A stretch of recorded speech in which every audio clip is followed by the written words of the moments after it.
La lezione di oggi si occuperà di imparare a sederci sulla metropolitana.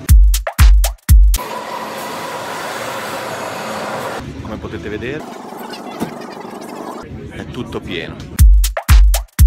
La tecnica migliore è appendersi agli appositi sostegni e aspettare.